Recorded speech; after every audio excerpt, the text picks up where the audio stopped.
तो साथियों, आइए जानते हैं कि मकर संक्रांति क्यों मनाई जाती है और मकर संक्रांति 14 और 15 जनवरी को ही क्यों आता है। तो साथियों, मकर संक्रांति भारत के प्रमुख पर्वों में से एक है। मकर संक्रांति पूरे भारत और नेपाल में भिन्न भिन्न रूपों में मनाया जाता है। पौष मास में जिस दिन सूर्य मकर राशि में प्रवेश करता है, उस दिन इस पर्व को मनाया जाता है। वर्तमान शताब्दी में यह त्योहार जनवरी माह के 14वें या 15वें दिन ही पड़ता है। इस दिन सूर्य धनु राशि को छोड़कर मकर राशि में प्रवेश करता है। तमिलनाडु में इसे पोंगल नाम उत्सव के रूप में मनाया जाता है, जबकि कर्नाटक, केरल तथा आंध्र प्रदेश में इसे केवल संक्रांति ही कहते हैं। बिहार के कुछ जिलों में यह पर्व तिला संक्रांत नाम से भी प्रसिद्ध है। मकर संक्रांति पर्व को कहीं कहीं उत्तरायण भी कहते हैं। 14 जनवरी के बाद सूर्य उत्तर दिशा की ओर अग्रसर हो जाता है, इसी कारण इस पर्व को उत्तरायण भी कहते हैं। वैज्ञानिक तौर पर इसका मुख्य कारण पृथ्वी का निरंतर 6 महीने के समय अवधि के उपरांत उत्तर से दक्षिण की ओर वलन कर लेना होता है और यह एक प्राकृतिक प्रक्रिया है। तो आइए जानते हैं मकर संक्रांति को कहां और किस नाम से जाना जाता है। ताई पोंगल उझवर तिरुनल इस नाम से जाना जाता है तमिलनाडु में। गुजरात और उत्तराखंड में इसे उत्तरायण के नाम से जाना जाता है। जम्मू में उत्तरायण माघी संक्रांत के नाम से जाना जाता है। कश्मीर घाटी में इसे शिशुर संक्रांत कहते हैं। हरियाणा, हिमाचल प्रदेश और पंजाब में इसे माघी कहा जाता है। असम में भोगाली बिहू कहा जाता है। उत्तर प्रदेश और पश्चिम बिहार में इसे खिचड़ी भी कहा जाता है। पश्चिम बंगाल में इसे पौष संक्रांति के रूप में जाना जाता है। कर्नाटक में मकर संक्रमण के रूप में इसे जाना जाता है। संपूर्ण भारत में मकर संक्रांति विभिन्न रूपों में मनाया जाता है। विभिन्न प्रांतों में इस त्योहार को मनाने के जितने अधिक रूप प्रचलित हैं, उतने किसी अन्य पर्व में नहीं हैं। जम्मू में यह पर्व उत्तरायण और माघी संक्रांत के नाम से भी विख्यात है। कुछ लोग इसे उत्तरायण, अत्रैण अथवा अत्रणी के नाम से भी जानते हैं। इससे एक दिन पूर्व लोहड़ी का पर्व भी मनाया जाता है, जो कि पौष मास के अंत का प्रतीक है। मकर संक्रांति के दिन माघ मास का आरंभ माना जाता है, इसलिए इसको माघी संक्रांत भी कहा जाता है। डोगरा घराने में इस दिन माह की दाल की खिचड़ी का दान किया जाता है। इसके उपरांत माह की दाल की खिचड़ी को खाया जाता है, इसलिए इसको खिचड़ी वाला पर्व भी कहा जाता है। जम्मू में इस दिन उनके पूज्य बाबा अम्बो जी का भी जन्मदिवस मनाया जाता है। उधमपुर की देविका नदी के तट पर, हीरानगर के धगवाल में और जम्मू के अन्य पवित्र स्थलों पर जैसे कि पुरमंडल और उत्तर वैन्ही पर इस दिन मेले लगते हैं। भद्रवाह के वासुकी मंदिर की प्रतिमा को आज के दिन घृत से ढका जाता है, यानी घी से उसे ढक दिया जाता है। और अब आते हैं उत्तर प्रदेश में। उत्तर प्रदेश में यह मुख्य रूप से दान का पर्व है। प्रयागराज में गंगा, यमुना व सरस्वती के संगम पर प्रत्येक वर्ष 1 माह तक माघ मेला लगता है, जिसे माघ मेले के नाम से जाना जाता है। 14 दिसंबर से 14 जनवरी तक का समय खरमास के नाम से जाना जाता है। एक समय था जब उत्तर भारत में 14 दिसंबर से 14 जनवरी तक पूरे 1 महीने किसी भी अच्छे काम को अंजाम भी नहीं दिया जाता था। मसलन जैसे शादी विवाह वगैरह नहीं किए जाते थे।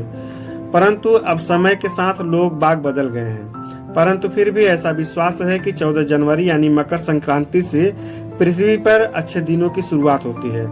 माघ मेले का पहला स्नान मकर संक्रांति से शुरू होकर शिवरात्रि के आखिरी स्नान तक चलता है। संक्रांति के दिन स्नान के बाद दान देने की भी परंपरा है। बागेश्वर में बड़ा मेला होता है। वैसे गंगा स्नान रामेश्वर, चित्रशिला व अन्य स्थानों में भी होते हैं, जिस दिन गंगा स्नान करके तिल के मिष्ठान आदि को ब्राह्मणों व पूज्य व्यक्तियों को दान दिया जाता है। इस पर्व पर क्षेत्र में गंगा एवं राम गंगा घाटों पर बड़े बड़े मेले लगते हैं। समूचे उत्तर प्रदेश में इस व्रत को खिचड़ी के नाम से जाना जाता है तथा इस दिन खिचड़ी खाने एवं खिचड़ी दान देने का अत्यधिक महत्व होता है। बिहार में मकर संक्रांति को खिचड़ी नाम से जाना जाता है। इस दिन उड़द, चावल, तिल, चिवड़ा, गौ, स्वर्ण, ऊनी वस्त्र, कंबल आदि दान करने का अपना महत्व है। महाराष्ट्र में इस दिन सभी विवाहित महिलाएं अपनी पहली संक्रांति पर कपास, तेल व नमक आदि चीजें अन्य सुहागिन महिलाओं को दान करती है। तिल गुल नामक हलवे के बांटने की भी प्रथा है। इस दिन पूरे बिहारवासी दिन में दही चूरा खाकर और रात के समय उड़द दाल और चावल की खिचड़ी बनाकर यह पर्व को मनाते हैं। इस दिन लाई या ढूंढा, चूरा या मुरमुरे का लड्डू जिसे कहते हैं, उसका भी बहुत महत्व माना जाता है। बंगाल में इस पर्व पर स्नान के पश्चात तिल दान करने की प्रथा है। यहाँ गंगा सागर में प्रतिवर्ष विशाल मेला लगता है। मकर संक्रांति के दिन ही गंगा जी भागीरथी के पीछे पीछे चलकर कपिल मुनि के आश्रम से होकर सागर से जा मिली थी। मान्यताएं यह भी हैं कि इस दिन यशोदा ने श्री कृष्ण को प्राप्त करने के लिए व्रत किया था।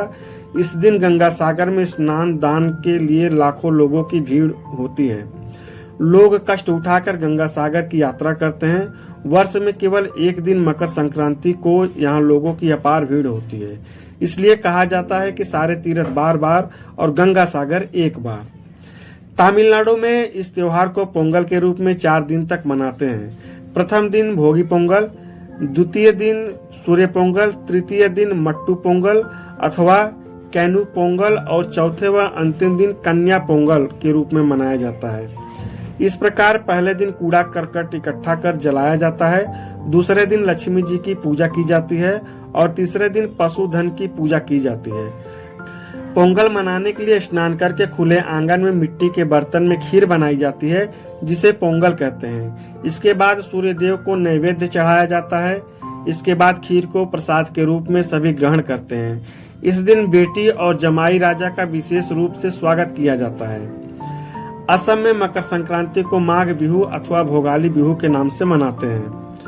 राजस्थान में इस पर्व पर सुहागन महिलाएं अपनी सास को वायना देकर आशीर्वाद प्राप्त करती हैं। साथ ही महिलाएं किसी भी सौभाग्य सूचक वस्तु का 14 की संख्या में पूजन एवं संकल्प कर 14 ब्राह्मणों को दान देती हैं। इस प्रकार मकर संक्रांति के माध्यम से भारतीय सभ्यता एवं संस्कृति की झलक विविध रूपों में दिखती है। उत्तराखंड, जैसा कि हम आपको पहले ही बता चुके हैं कि मकर संक्रांति देश के कई राज्यों में अलग अलग नामों से जानी जाती है और पर्व के मनाए जाने का तौर तरीका भी अलग होता है। देवभूमि उत्तराखंड में इस मुख्य पर्व को मकर संक्रांति को घुघुतिया त्योहार के नाम से जाना जाता है।